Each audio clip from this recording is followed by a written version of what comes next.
दिव्यांग हा जो घटक आहे म्हणजे तो म्हणजे पूर्णपणे दुर्लक्षित आहे समाजातील इतर शोकांतिक आहे.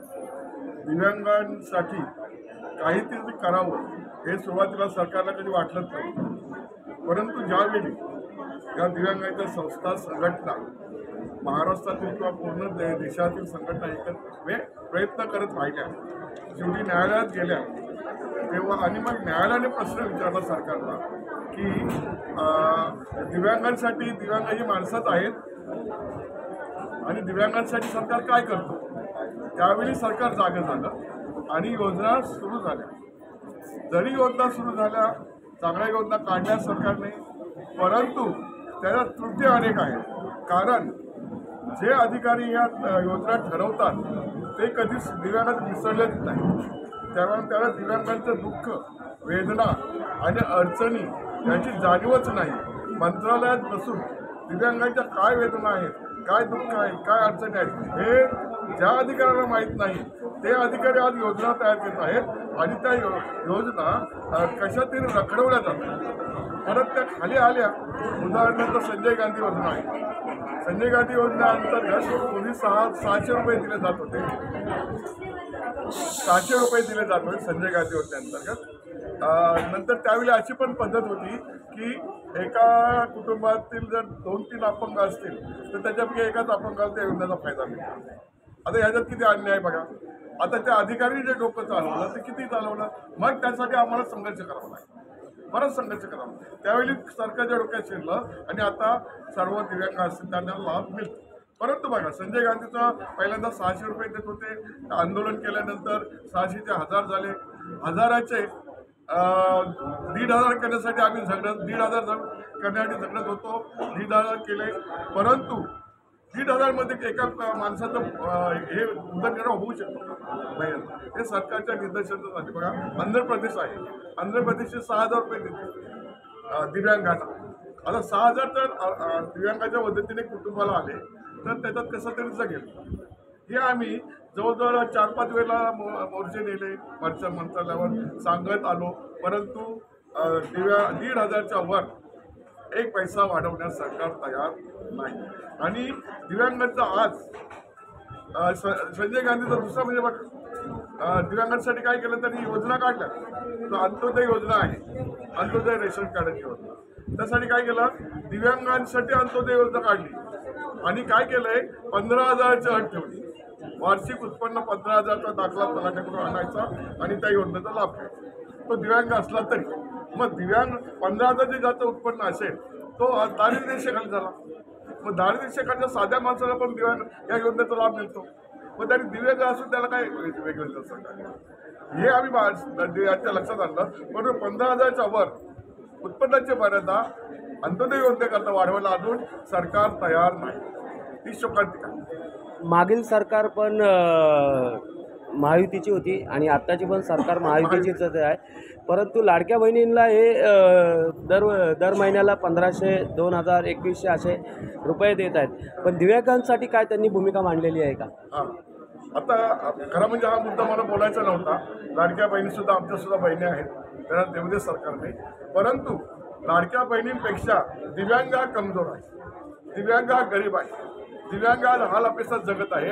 तर सरकारचं ह्या दिव्यांगांकडे लक्ष आहे का?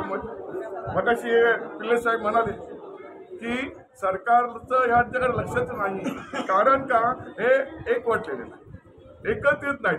जर लाडक्या बहीण म्हटलं मी सगळ्या बहिणी आल्या त्या आम्हाला मतं देतील, हे सरकारला खात्री आहे. म्हणून लाडक्या बहिणीसाठी योजना काढू दे, आमचं त्यांना आशीर्वाद आहेत. परंतु मग दिव्यांगांना काय, दिव्यांग विखुरलेले असले त्यांनी जगावं नाही का? त्यांनी 1,500 एकाही म्हणजे मंत्र्याने एका वेळेचा नाश्ता तरी करून दाखवा, बरोबर? तर मग आणि दिव्यांगांसाठी अशा प्रकारे दुर्लक्ष होत आहे. आणि दिव्यांगांच्या बऱ्याच गोष्टी ह्या प्रलंबित आहेत सगळीकडे. ग्रामपंचायतीत आहेत. ग्रामपंचायतीला बघा 5% निधी, 5% निधी ग्रामपंचायतीत द्यावं. स्थानिक स्वराज्य संस्था प्रत्येक नगरपरिषद असेल, ग्रामपंचायत असेल किंवा महानगरपालिका असेल, यांनी 5% निधी फायद्याचा 5% निधी दिव्यांगांना खर्च करावा. परंतु त्याचं ऑडिट करा.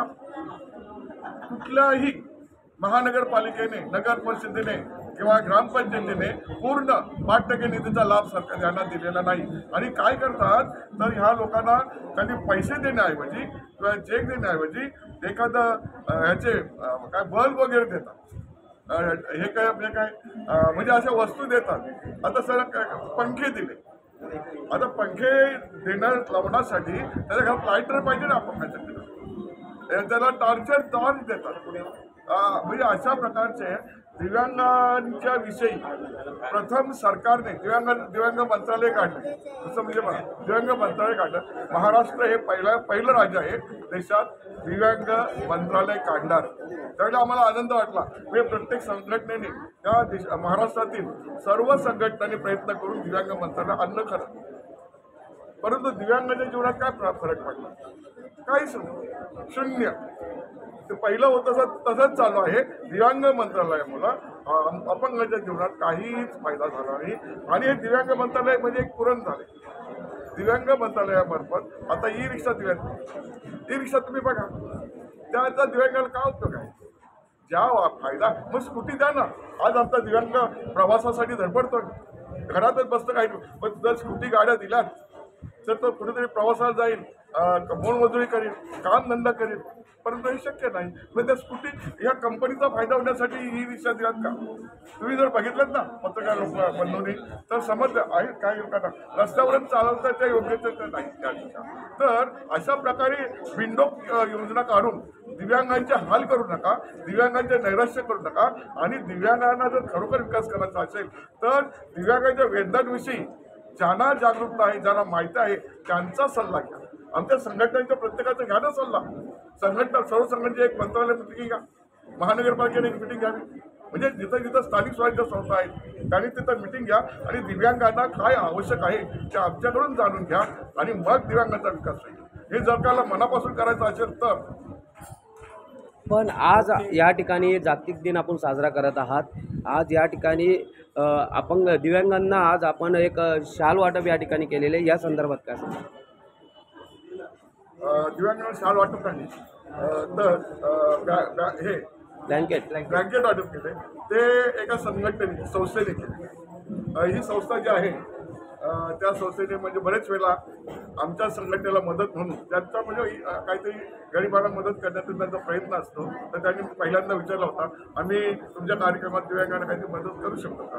तर चांगलं आहे मग करा. तर त्यांनी आधी अलिबागपर्यंत कार्यक्रमाला येऊन त्यांनी मदत केलेली आहे आणि आज त्यांनी वाटलेलं आहे. त्यामुळे त्यातलं आभारीच म्हणायला पाहिजे कारण त्यांनी स्वतःहून केलेलं आहे. शाळा वाटलेल्या आहेत परंतु सरकारने जे करायला पाहिजे ते करत नाही. बघा या ज्या कधी पूर्व परिस्थितीच्या वेळी बघा, कुठल्या सरकारच्या अडचणीच्या वेळी बघा, सामाजिक अडचणीच्या वेळी बघा, या ज्या संस्था आहेत, संघटना आहेत त्यात पूरग्रस्तांना वगैरे मदत करून पुढे येतात.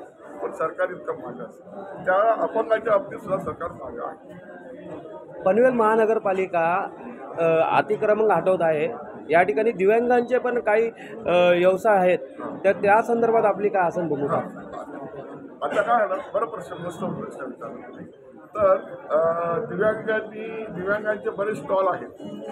ज्यावेळी 2015 आणि 16 यांच्या दरम्यान नगर परिषदेचं महानगरपालिकेत रूपांतर झालं त्यावेळी सुधाकर शिंदे आयुक्त होते साहेब, त्यांनी दिव्यांगांचे स्टॉल वगैरे उघडले. आम्ही त्यावेळी बरेच आंदोलन केले, संघर्ष केले, उपोषण केले आणि मग ते पहिल्यांदा आम्हाला दाद दिलेला नाही त्यांनी. परंतु त्यांना ते नंतर त्यांनी सांगितलं आम्हाला JR दाखवा, सरकारचा असं JR दाखवा की दिव्यांगाला स्टॉल द्यायचं. दिव्यांग स्टॉल नसतो पण मानवतेचा जो आहे ना, ती मानवता आहे. आणि आजचं जे संविधान आहे ते कशाच्या आधारावर आहे तर मानवता, समानता याच्या तत्वावर आधारित आहे आणि कायदा हा तसाच आहे. तर मग तुम्ही दिव्यांगाला JR नसेल सरकारने काढला म्हणून त्यांना लाभ देणार नाही का? मग त्याने ते मान्य करावं लागतं. ते स्टॉल आम्ही आज उभारलेले आहेत त्यावेळीसाठी. आमच्या दिव्यांगांनी स्वतःच्या याच्यात पैशातून ते स्टॉल उभारलेले आहेत आणि ते स्टॉल आजपर्यंत चालू आहेत. पण तो शोकांतिक आहे की आजपर्यंत महानगरपालिकेने त्यांना कायदेशीर लायसन्स दिले. आमचा संघर्ष चालू आहे आणि लायसन्स ही मागणी आहे आणि ही मागणी पूर्ण होईपर्यंत आम्ही संघर्ष चालू ठेवू.